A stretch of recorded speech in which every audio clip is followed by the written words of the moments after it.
Kita ke informasi lainnya, Partai Gerindra mengklaim mendapat tawaran kursi menteri dari Presiden Jokowi terkait kabar rencana perombakan kabinet tahap 3. Namun kabar ini segera ditampik istana.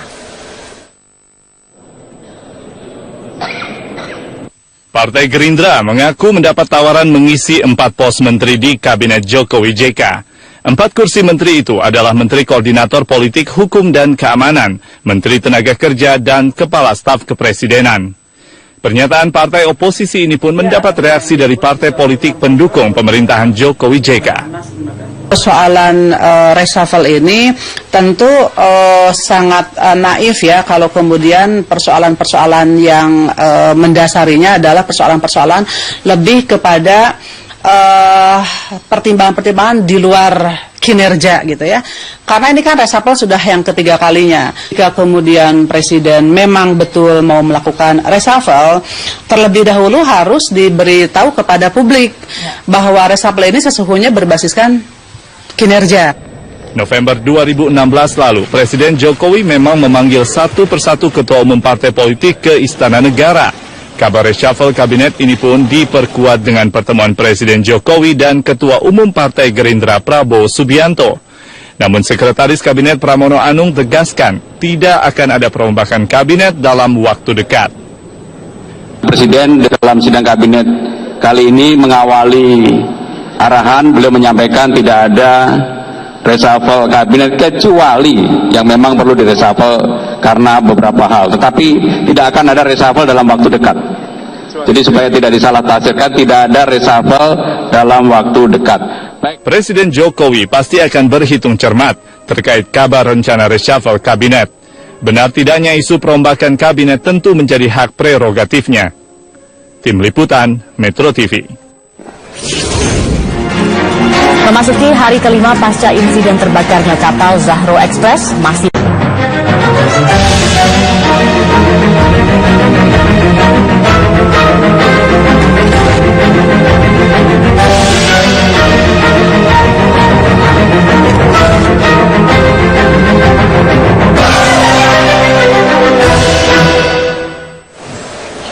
Pemirsa, Presiden Jokowi mengamini keputusan Panglima TNI Gatot Nurmantio yang memutuskan hubungan kerjasama dengan Australian Defense Militer karena dianggap telah melecehkan Pancasila. Ya, Presiden menyatakan telah menyerahkan proses penyelesaian kepada pihak TNI.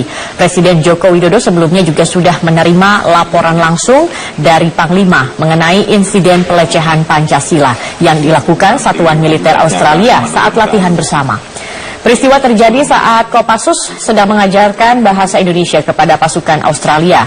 Presiden Jokowi menekankan sudah seharusnya kedua pihak, baik Australia dan Indonesia, tidak saling mengintervensi urusan internal negaranya. Ia juga menegaskan keputusan tersebut perlu dilakukan untuk menjaga nilai dan prinsip Indonesia.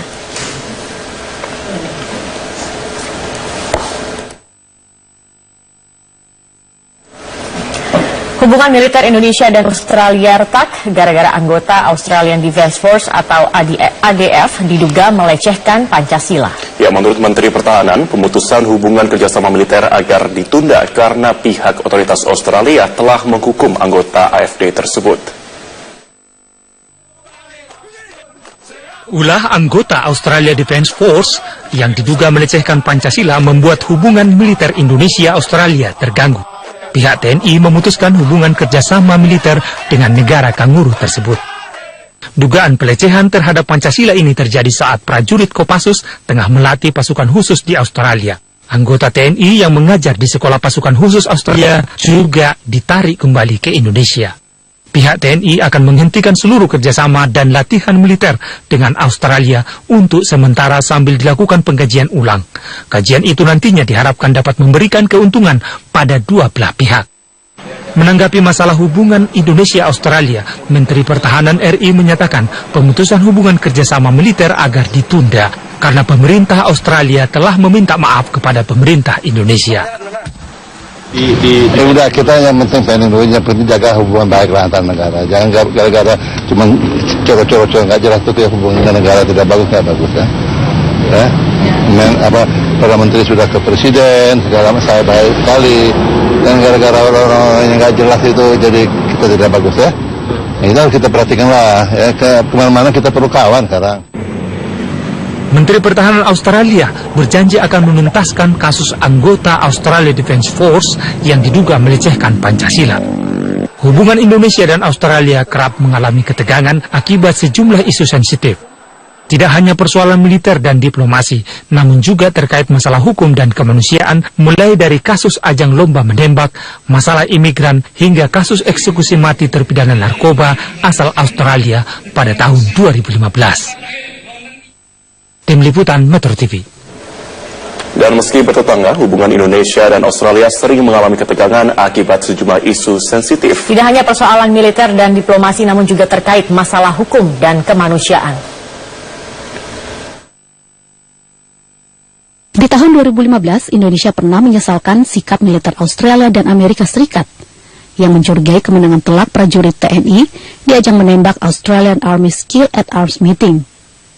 Australia sempat meminta senjata SS-2V4 dan pistol G2 buatan Pindad dibongkar, namun ditolak oleh Indonesia. Pada Juni 2015, hubungan Indonesia-Australia juga sempat memanas akibat isu imigran. Aparat Australia diduga menyuap kru kapal yang membawa 65 pencari suaka asal Bangladesh, Myanmar, dan Sri Lanka yang sedang dalam perjalanan menuju Selandia Baru agar kembali ke perairan Indonesia. Di tahun yang sama, Australia pernah mengancam akan menghentikan kerjasama militer dengan Indonesia, termasuk menghentikan bantuan hibah pesawat Hercules. Ancaman ini dikeluarkan setelah Australia marah dengan keputusan pemerintah Indonesia yang mengeksekusi mati terpidana narkoba asal Australia, Yuran Sukumaran dan Andrew Chan pada bulan Mei 2015. Pemerintah Australia bahkan sempat mengulangkan duta besar mereka di Jakarta. Di tahun 2013, hubungan Indonesia-Australia juga mengalami ketegangan akibat aksi penyadapan yang dilakukan Australia terhadap sejumlah pejabat Indonesia. Termasuk diantaranya terungkap skandal penyadapan dan peretasan terhadap telepon Presiden Indonesia saat itu, Susilo Bambang Yudhoyono, yang dilakukan intelijen Australia pada tahun 2009. Akibat kejadian ini, hubungan kedua negara baru mulai mencair setelah ditandatanganinya Code of Conduct di Bali pada tahun 2014. Meski hubungan kedua negara sempat memanas akibat isu sensitif, Indonesia dan Australia juga memiliki hubungan relatif baik di sejumlah bidang, seperti penyusunan kerjasama pertahanan dan penanganan terorisme. Tim Liputan Metro TV. Selain memutuskan kerjasama militer dengan Australia, Indonesia pun memutuskan seluruh hubungan kemitraan antara Kementerian Keuangan dengan JP Morgan Chase Bank yang dinilai merugikan ekonomi Indonesia. Hasil riset JP Morgan pada akhir tahun lalu menjadi alasan penghentian kerjasama antara Kementerian Keuangan dan lembaga keuangan asal Amerika ini. JP Morgan merilis riset berjudul Trump versus Tactical Changes yang berisi rekomendasi bagi Indonesia dari level overweight menjadi underweight. Sejumlah analis saham tanah air menilai keputusan JP Morgan menurunkan peringkat surat utang Indonesia sebanyak 2 tingkat dianggap anomali, khususnya saat lembaga-lembaga lain memberikan proyeksi positif pada perekonomian Indonesia. Riset yang dikeluarkan oleh JP Morgan dinilai tidak berlandaskan indikator yang tepat. Posisi JP Morgan sebagai dealer utama penjualan surat utang negara akan mungkin mengarahkan investor justru menghindari pembelian surat utang.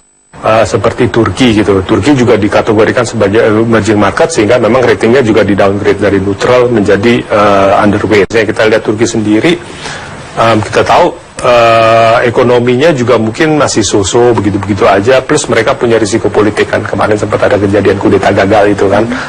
Apakah Indonesia disamakan dengan kondisi seperti itu? Yang notabene mungkin domestiknya relatif masih, ya rupiah kita tahu masih ada di tingkat nomor 2 terbaik gitu ya. Manajemen ekonominya relatif masih oke. Menteri Keuangan Sri Mulyani menyebut hasil riset JP Morgan menyebabkan misleading di pasar. Pasalnya sepanjang tahun 2016, kondisi ekonomi Indonesia cenderung stabil dengan level inflasi terjaga dan kurs rupiah terjaga di level 13.300. Tidak dalam hal ini tidak menutup diri, atau dalam hal ini kami membuka diri bahkan terhadap semua kritik dan positive assessment, karena itu penting buat kita untuk memperbaiki diri. Namun juga lembaga-lembaga apalagi yang memiliki nama besar memiliki tanggung jawab yang luar biasa penting juga untuk menciptakan psikologi yang positif. bukannya melakukan apa yang disebut misleading dalam hal ini. Selain pemutusan kontrak sebagai dealer utama penjual Sun, JP Morgan Chase Bank juga kehilangan kontrak sebagai bank persepsi untuk program pengampunan pajak. Sebelumnya pada tahun 2015, pemerintah melalui mantan Menteri Keuangan Bambang Brojonegoro sudah pernah menegur dan memberi sanksi bagi JP Morgan. Salah satu lembaga keuangan terbesar di Amerika ini pernah merilis 2 hasil riset atas perekonomian Indonesia pada Agustus 2015. Dari Jakarta, Clementia Michelle, Metro TV.